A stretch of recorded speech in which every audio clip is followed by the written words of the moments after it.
Alright. So we got the birth of a pipeline.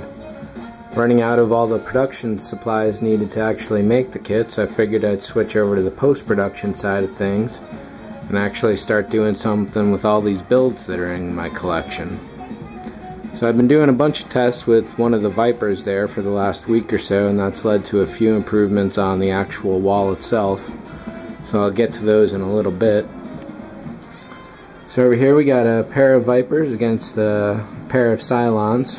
I've got a few ideas for a couple shots that I think will work out pretty well, and I'll get that looking at least as good as it did in 30 years ago.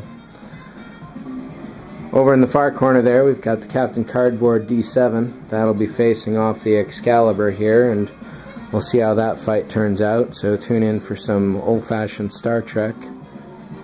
After that I've got some shots of Vader's TIE Fighter, Space Shuttle Endeavour. I've got a couple ideas from some pyro elements I want to be able to shoot, and it's going to be pretty good for a little while, so I'll be sticking with this at least until some financial stuff turns around and I can actually start buying all the supplies I need. So one of the improvements I made since, well, if you're following the green screen series, I left out with episode 4C, and I've changed a few things since then, and one of them here is putting some tracking markers on this stand. So if the camera's moving one way and the stand's moving the other way, I can get two sets of tracking elements that will hopefully provide a little more options later on down the road, and of course it could also track off the object itself. Another change over here is this arm. I've got a pair of these rails, which used to actually be part of a computer desk for holding a shelf.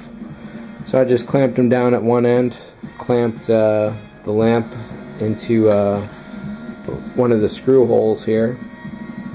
So now it's got a really good range on it. If I had another desk lamp, I do have a second rail, and I could have set that up on the far side so they could switch off as key and fill lights, or just act as both keys and two fills. There's lots of ways around that. So I had to take the green down to the floor over here.